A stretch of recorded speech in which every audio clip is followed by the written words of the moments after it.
He kicked like a bat rack one time and it didn't give and Oh no. broke his foot. And, yeah, it was. So I got some good ones. Got some good stories from him. So.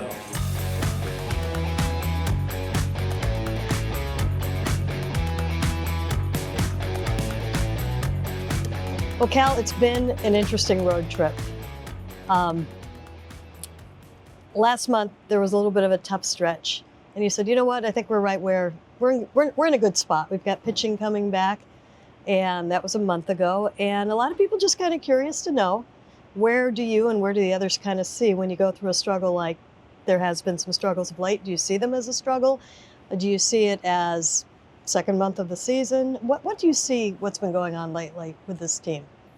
Yeah, I mean, obviously injuries have piled up and nobody ever wants those, but it's kind of part of the game, you know. All 30 teams deal with it, so, you know, can't really use that as an excuse. Got to kind of have that next guy up mentality, and obviously haven't been playing well as we would have liked, and I think it's just one of those stretches where, you know, we hit but we don't pitch, and then we pitch but we don't hit, and just some kind of unfortunate kind of series of events that way. So we're trying to get it back on track, and like I said, getting a few of these guys back healthy and on the field is definitely going to help us, and it's kind of how we're seeing it right now. And guys got to get this thing kind of moving in the right direction here. What's kind of step one? What do you see as something that, you know what, we can probably do this a little bit, or what's the easiest thing to tackle in a situation like this? I think it's different for every team, right?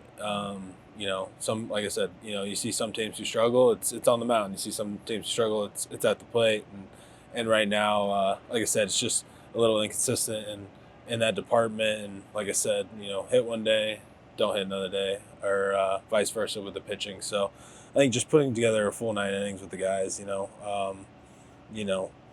to me, we're playing some good games early or late. We just got to put it all together.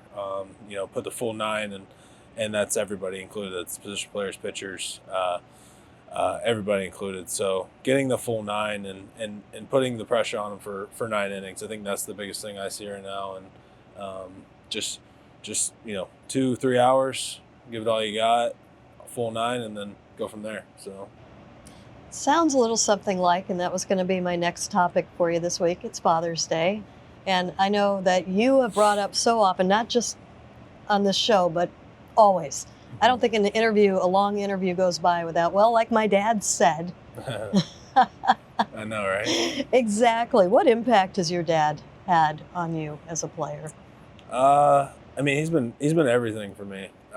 You know, not just as a player, but as a person. And he, you know, he's always been somebody that's been there for me. And, you know, from the day we've kind of had this connection, just obviously on the baseball field, because he was, you know, always coaching, and I was there, and I was the bat boy, and I was kind of always just watching him. So he's always been somebody I've looked up to, and somebody who I've really admired. And, you know, I don't think I'd honestly be here today if it wasn't for him. So very thankful to have him in my life. Great father figure. So. Was it always baseball for you? Did he kind of push you in that direction at all, or did you ever kind of push back a little bit? I know you're a pretty mean hoops player, if I think I read right. I did love playing basketball growing up. So, yeah, I played all through high school. But, no, it was never forced. It was always just something I wanted to do, you know. You grow up, and I had a bat in my hand when I was a little kid. I got pictures, and it's just what I always want to do. There was never a question. It was just like, all right, my dad's the field, I want to be the field. You know, everything that pretty much I wanted to do was revolved around baseball. And the same thing with like my friend groups. If you didn't play baseball, I probably wasn't gonna be friends with you. Like, it's just how it went. It's just what I loved. I loved it. I had a passion for it, and it comes from him, and just being on the field with him every day, and like constantly just being around the game and involved, and it's just what I loved. What's your first baseball memory? Oh, geez. There's so many. I'd say the first baseball memory that really stuck with me was in 2003.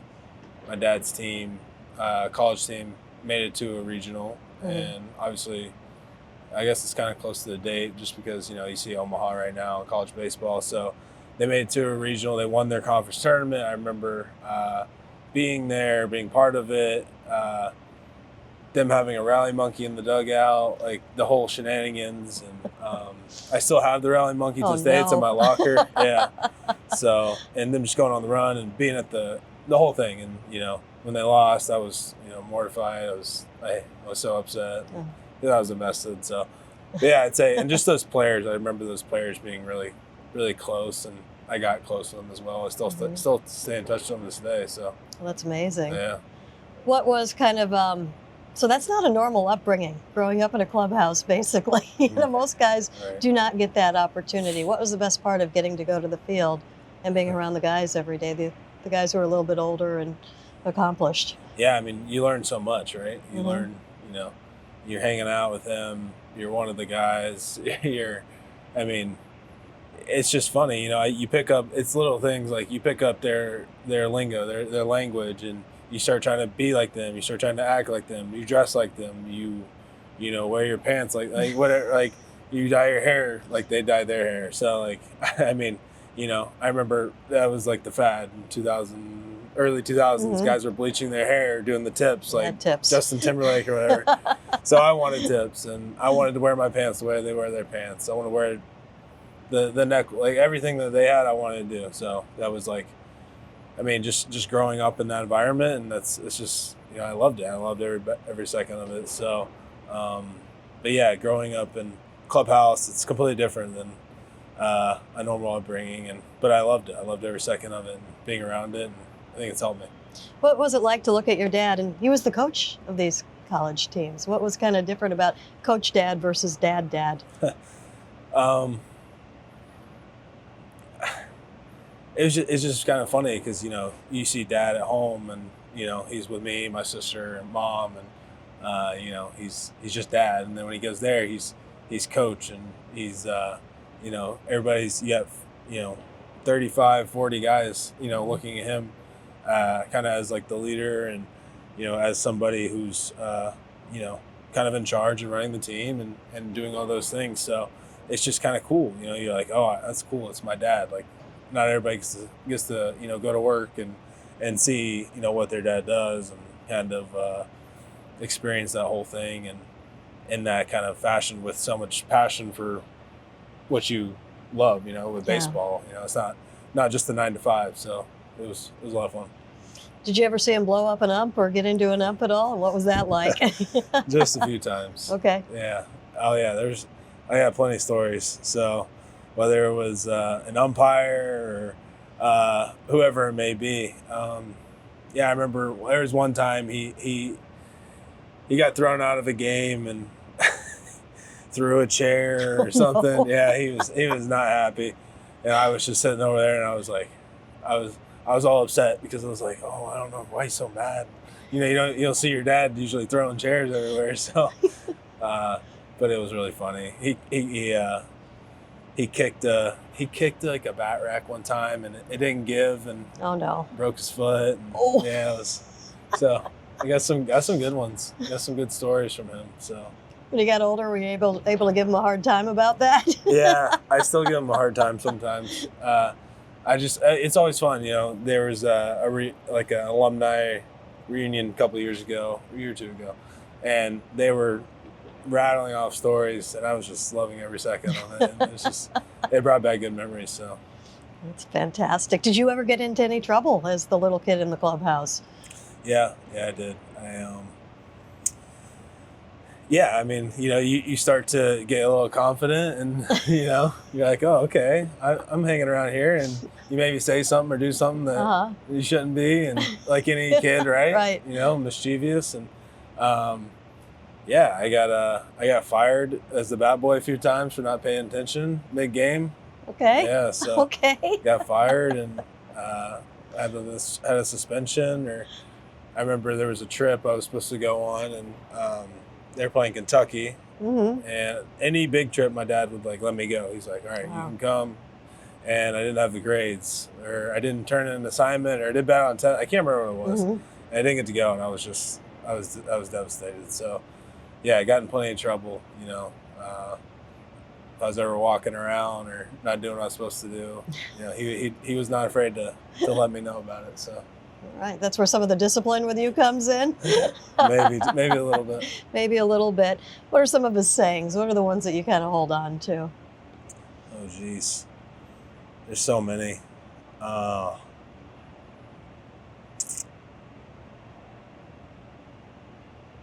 mean, he always had so many. I think if you're ever going to do something, do it right. I think that was always something that stuck with me.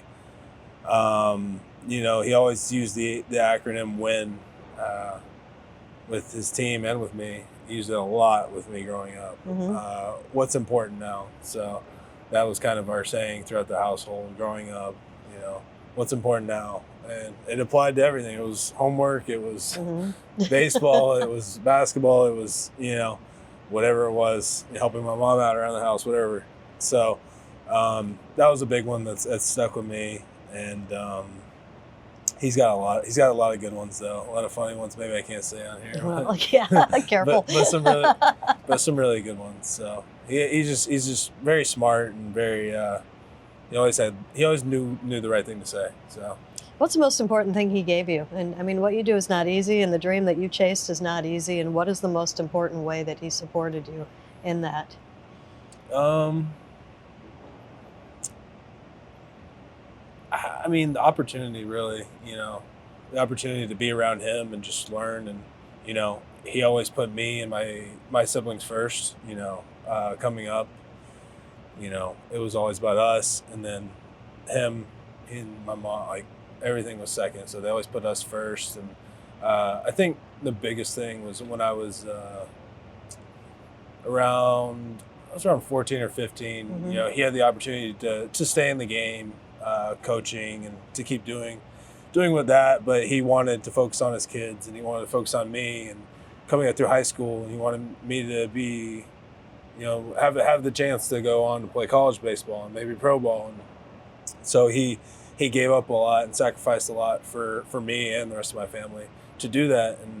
And I don't know, like I said, if I'm where I'm at if he doesn't do that. So just the sacrifice that he did, like I said, he stepped away and like I said, could have stayed in the game and could have kept that dream going, but he kind of sacrificed his for mine and my family. So that's something that I always remember. Yeah. What are Father's Days like for you and your dad? We're pretty casual, we don't like to get too sentimental. It's like any guy, right? Yeah. You guys don't usually do that. So, call him, happy Father's Day, and then we'll talk about baseball or something, or we'll talk about the family or something. So, dude, we're dudes. So, we're not. But we enjoy our time together. We, he got to come out to Houston a couple weeks ago, which was fun. And he's taking care of my little brother right now, who's 15. So he's doing the whole travel ball over again. So what's the update in the scouting report on the little brother? Oh, he's taller than me now. Wow. Yeah, he's playing travel ball, switch hitting catcher, like me. And my dad is, there for him, and they're doing the whole thing, summer getting going, and at the baseball field pretty much every day doing something, tournaments, the whole shebang. So he's doing it all over again. I guess it's like 13 years later. So. Wow. I know. He went through it once, he's got to go through it again. So yeah. Were you a better kid, or is your little brother a better kid? Oh, I mean, if you ask me, I'd say me. Of course. Right? Right. So, no, he we're very similar, me and my little brother, in a lot of ways, but we're also, we have some differences. So, but he plays it and he enjoys it, and hopefully one day we can maybe see him up here. Yeah. Maybe. Yeah. I don't know. I saw Kyle Seager see his brother get drafted. We were in the clubhouse in Anaheim when that draft was on TV, and Kyle was sitting there just focused on the TV all morning, and then Corey's name got called relatively quickly, and that's pretty cool. Just the look on his face. So yeah, let's do that again. That was pretty cool. I'm all for it. I am too. That'd be amazing. Yeah. Cal, thank you.